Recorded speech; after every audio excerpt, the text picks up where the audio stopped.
So, I want to talk about revolution. Revolution, I'm an expert in revolution. I have been studying revolution for quite some time now. Now you have three main revolutions: the violent revolution, you have the two non-violent revolutions, which is an electoral revolution or a change in leadership, sort of the Arab Spring revolution, and then the change of constitution. Essentially, revolution overturns systems. Revolution changes systems, changes how things work. Now, there's lots of things that are called revolutions that might not be revolutions, so I think all these distinctions are really important. All the comments I'm about to make comes from Amanda Taub's T-A-U-B article about the 2011 Jasmine Revolution from Vox World. So, she's sitting there pointing out how the Arab Spring, you have essentially lots of failures. Egypt is still military dictatorship. Yemen is descended into civil war. Libya, civil war. ISIS is coming up in Libya. ISIS has a presence in Syria, and it has a brutal dictatorship. So what happened in Syria was absolutely the worst of both worlds. You still got the military dictatorship, and you got a power vacuum which gives space for ISIS. The only success that we've seen in the Arab Spring has been Tunisia. And I think you can call it a success because they've transitioned to democracy and they're governing and they're still functioning. There's still widespread unemployment, still protests. There was like 2 major shootings last year. But, in all serious respects, they're doing, fantastic. They're doing an incredible job. And so Amanda Taub really got into why this happened. So, you need to take notes because I think this is important. And this is theory. This is Chris Hedges said that we need to work on our revolutionary theory. When I worked on the revolutionary theory, and I said that, that you got violent revolution, which traditionally coup d'etats don't work because what legitimacy does a coup d'etat have? If just a group of people just takes power by violence, what's to prevent somebody from toppling them by violence? The exact same way. There is nothing that prevents it, because if they are legitimate in just taking power, then anybody else that can come by can take power too. Lenin and Trotsky and Stalin and all those folks would have had democratic legitimacy if they would have been elected, if they would have let the constituent assembly do its thing. But instead of doing that, they jumped the gun, and it was a very, for the most part, a bloodless revolution. I don't want to say bloodless, 5 or 6 people had died, but compared to like George Washington's revolution, right? That's a violent revolution. George Washington's revolution was a violent revolution. The French, the Haitian revolution, a lot of these revolutions were violent. But they were long protracted. I don't really know what actually...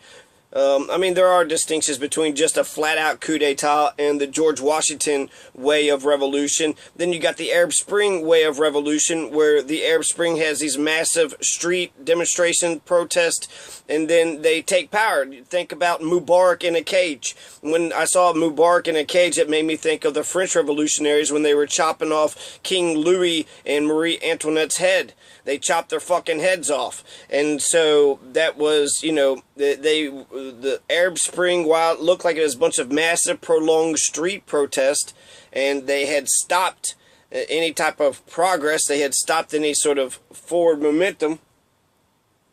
They had, they had stopped they had stopped a lot of things. So you think MLK, you think Gandhi, but somehow eventually somebody had to arrest Mubarak. Someone had to grab Mubarak and put him in a cage. And so that's not completely non-violent.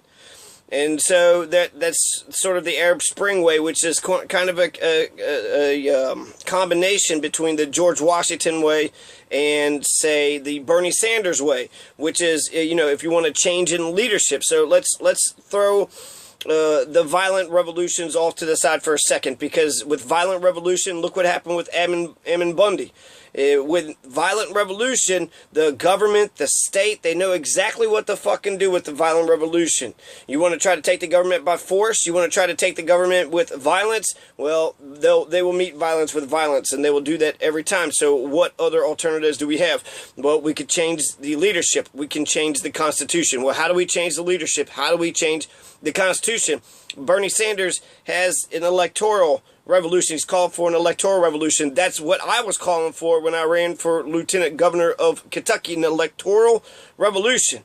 So, you know, it's a change in leadership by itself doesn't guarantee a revolution. But if you get a revolutionary in there, if you get Bernie Sanders elected, if you get an Evo Morales elected, a Salvador Allende, if you elect a socialist, if you would have elected Lenin, you know, if the Russians would have elected Lenin, Hugo Chavez, you know, was elected, if you can have democratic legitimacy and they are revolutionary people, then they have the ability, you know, the power, once they're elected, once they're in office, then they got to govern, right? So if they are elected by the people, have democratic legitimacy, and they govern effectively, then you can have a revolution. You can change the entire system. You can change how the whole thing works. But unfortunately, we saw in Egypt that they elected somebody, and it changed that he was the first democratically elected president, but then the military took over. The military, essentially, there was a coup d'etat. The military took over and said, no, we're the ones that's in charge. You also had a democratically elected, you know, with Salvador Allende. That was the United States. Imperialism came in, and there was another coup d'etat. Same thing with Haiti 2 times with Aristide, you know, a type of coup d'etat. So even if you have democratic legitimacy, if you cannot protect yourself, if you can't govern, if you can't stop, you know, other people from coup d'etat on you, then the revolution is lost. So, you know, there's several steps to winning the revolution. So you have the Bernie Sanders, Evo Morales way, changing the leadership, get elected, be revolutionary. The Nelson Mandela way. Nelson Mandela is kind of a combination between the George Washington, Fidel Castro, Lenin, and Trotsky way. The Nelson Mandela way is kind of like the Arab Spring way. Nelson Mandela, he was sabotaging, he was blowing up buildings. He wasn't in for terrorism. It wasn't a long revolutionary war. And then he got sent to jail, was a political prisoner. And then like 27, a fucking shit ton of fucking years later, you know, the government kept him alive. So for some reason, he was an important popular figurehead. They didn't want to make a martyr out of him, so they kept him alive, and then he was elected. So that's a Nelson Mandela way. I don't know how you can, you know, they could be Ammon Bundy. Ammon Bundy, we might see actually come up and do the same thing. And there is that that notion, Hugo Chavez, Hitler, and some other ones, they tried to take power and was jailed for it, but then eventually came back and they were elected. And so the people loved them. If if Ammon Bundy is able to get out of prison or out of jail, they might lock him up for fucking, you know, decades. And you know, I don't know. It's you really have to have good propaganda. I mean, Ammon Bundy, he doesn't really represent me. He didn't represent working class people or anything like that, but he did capture the imagination. Just like that's what Occupy had done, right? The Occupy lost in so many ways, but they changed the narrative. You know, people were talking about the income inequality when they never were talking about it beforehand. So we have lots of ways of looking at revolution, lots of theories, right? Arab Spring way. We have the George Washington, Fidel Castro, Lenin, Trotsky, Nelson Mandela, Bernie Sanders, Evo Morales. And changing Constitution. When you change the Constitution, you can get your leadership. You can get your Bernie Sanders and your Evo Morales elected, and then they can institute a constitutional change. Or you could do the Tunisia way. And that's what this entire fucking video is about. Sorry about 9 minutes, but this is important because my 3 theories, I think I got to expand it a little bit because it's not so simple, but essentially there's violent revolution, there's change of leadership, and there's a change in Constitution.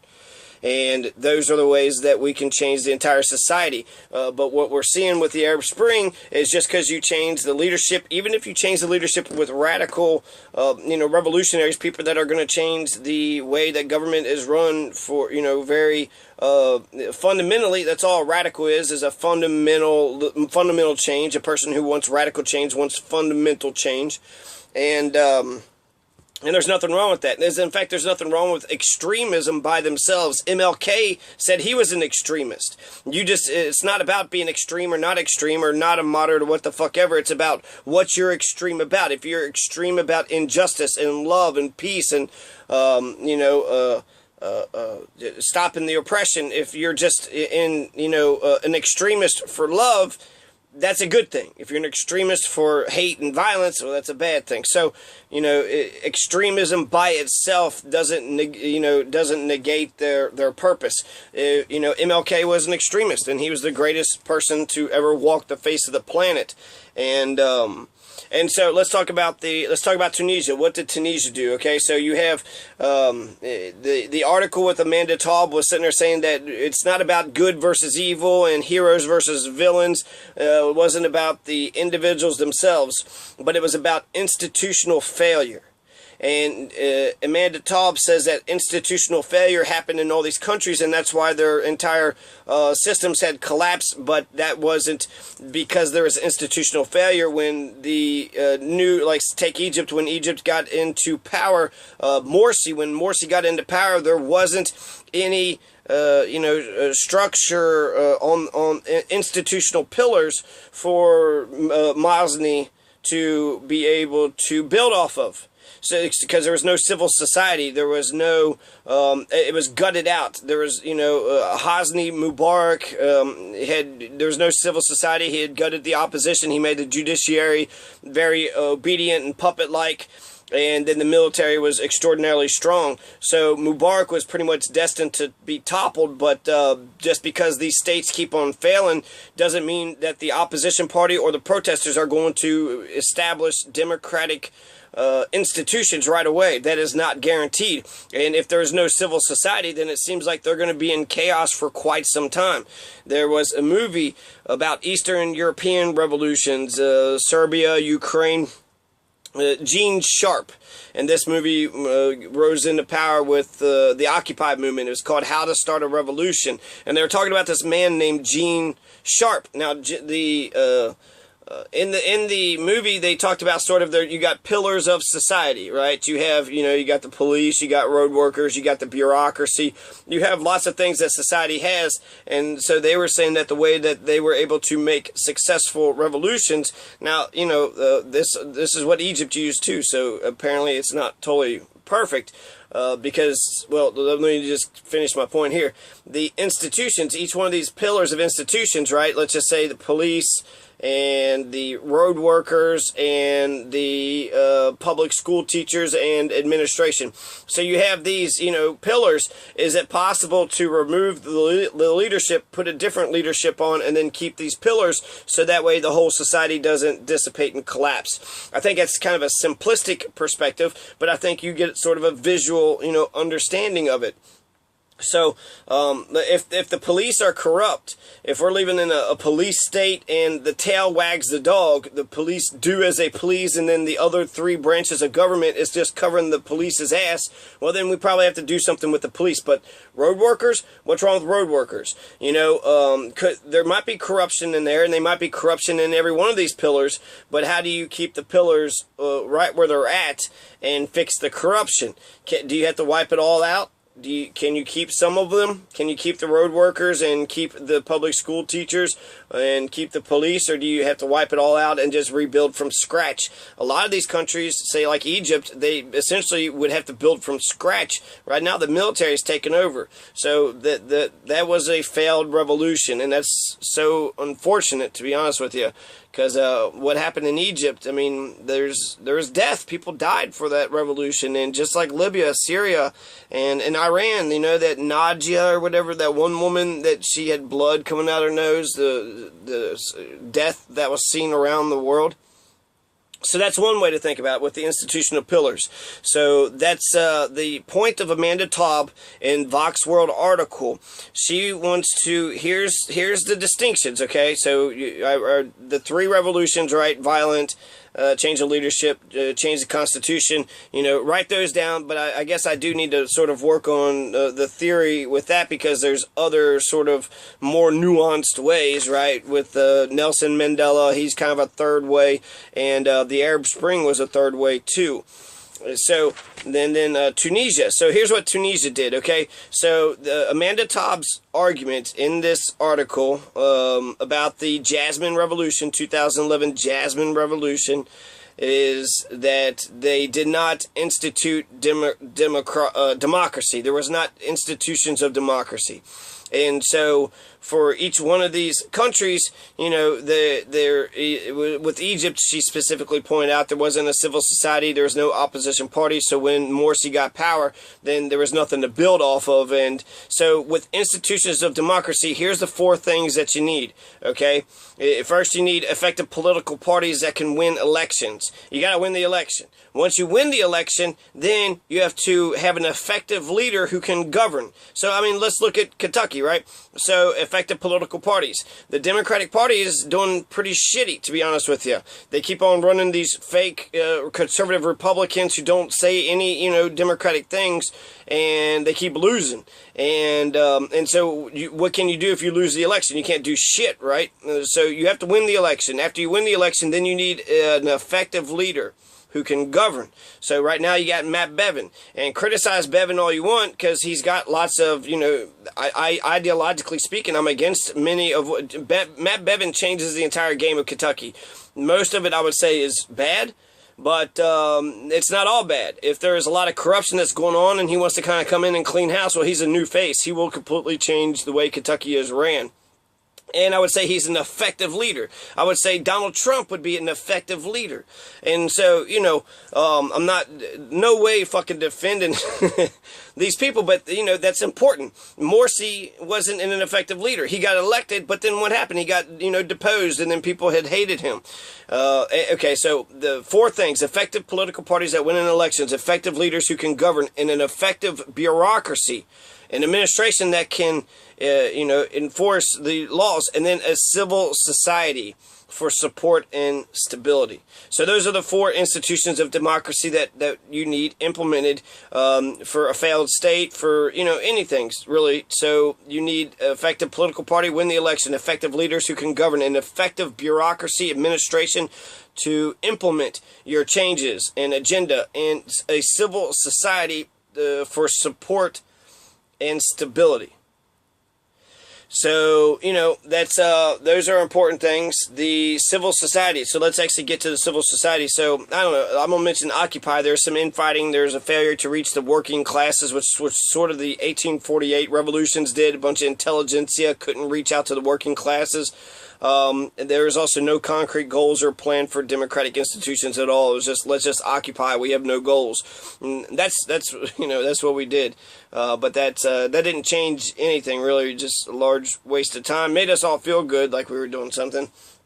So Morsi and his Muslim Brotherhood, they could win elections, but they weren't able to govern. Now in Tunisia, you had, let's see, you had the 2011 Jasmine Revolution, and then they had a timeline to get a constitution. They had some Muslim, some Islamic government, but then people were getting pissed off at the Islamic government, and then they had free and fair elections. And so they had in 2014. So they were able to institute elections, and the government that was in power after the revolution was deposed of because of the free and fair elections elected other people into office. And so then in 2013 there was assassinations of 2 liberal politicians, and right after that assassination there was a National Dialogue Quartet. And the National Dialogue Quartet won the Nobel Peace Prize in October of last year. So who the fuck are these people? Well, we need to look at these people and see what it is that they did right, because that's, you know, that's the point of, you know, looking at the world and what other people are doing. You take out the great pool of ideas, the best ideas should prevail. So the ideas that were successful. So you had the National Dialogue Quartet was made of the Tunisian General Labor Union, the Tunisian Confederation of Industry, Trade and Handicrafts, the Tunisian Human Rights League, and then the Tunisian Order of Lawyers. So you had 4 big main organizations. You had the trade union, right, the labor union. So that's important because you got the working class that's being represented. Traditionally, that's how we've ever got anything that was worth a damn was through the labor movement. And the labor movement is fucking dead in America. 9% is part of the labor movement. And you know, the Employee Free Choice Act wasn't passed or none of this. So the labor movement is dead. But the largest trade union And then you had the business organization, the Confederation of Industry, Trade, and Handicrafts. Then you had the Lawyers Association, the Tunisian Order of Lawyers, and then a human rights organization, the Tunisian Human Rights League. And because of this quartet, this National Dialogue Quartet, they were aiming towards consensus when, the attempts at creating a constitution had failed. Then the civil society, the National Dialogue Quartet, was able to achieve that which the other groups could not. Okay, so that was the main point of the argument, was that this National Dialogue Quartet, it's not very pretty, right? I mean, who writes ballads about lawyers? But you need someone to write the laws and sort of do the boring work. But who's going to be in it? I would think, when I think of Kentucky, the pillars, I would think that the fucking lawyers and the judges and the politicians, I would think that they're all pretty corrupt. I would even wonder about, I heard the road workers were one of the most corrupt ones. The road workers and the police were the most corrupt institutions in Kentucky. So can you keep some of those things? You don't want it to descend into complete chaos. You got to have something, right, to sort of keep the trains running and the roads maintained. And so we have, that's another thing that's really good about America, is we have the institution of democracy and elections. So even if somebody just wanted to grab power, they wouldn't be able to do it. They would have to get, they would have to manipulate a ton of people and then get elected. That would be the only way that they could get power, is through the ballot box. But unfortunately, with propaganda, with moneyed interests, advertisements, low voter turnout rate, bad education, a lot of times wealthy corrupt people can just get in there, just sweep on in there, and then, do as the fuck as they please. So a National Dialogue Quartet, I think, is just an important thing. Even though I'm a labor man, you do need business needs to be sitting at the table too. And then a lawyers association, so the laws that are getting wrote up. And then human rights. A human rights organization was there too. And then with all these 4 pillars, so maybe that's the 4 pillars, as the civil society, these groups, they were able to work towards a consensus. They created a constitution. They won a Nobel Peace Prize. And that's out of the Arab Spring, the only success of the Arab Spring is the Tunisian 2011 Jasmine Revolution. It's the only one. And that's really depressing, to be honest with you. It's really fucking sad. So there you have it. I guess that's it. We could do what Tunisia's doing. So just to sort of recap, there's violent revolutions, there's change of leadership revolution, there's constitutional change in revolutions. If you want to succeed with the revolution, however you do it, you have to have effective political parties that can win the election. So you have to have elections, right? You have to have effective leaders who can govern, and effective bureaucracy, administration, and a civil society that for support and stability. Just in case it all fucking breaks up, you still got these strong groups, these strong organizations, these NGOs, non-governmental organizations that can still provide support and stability in times of crisis. So I still believe that there's hope for the flowers, and here's a kiss from the Spider Woman. Pay it forward.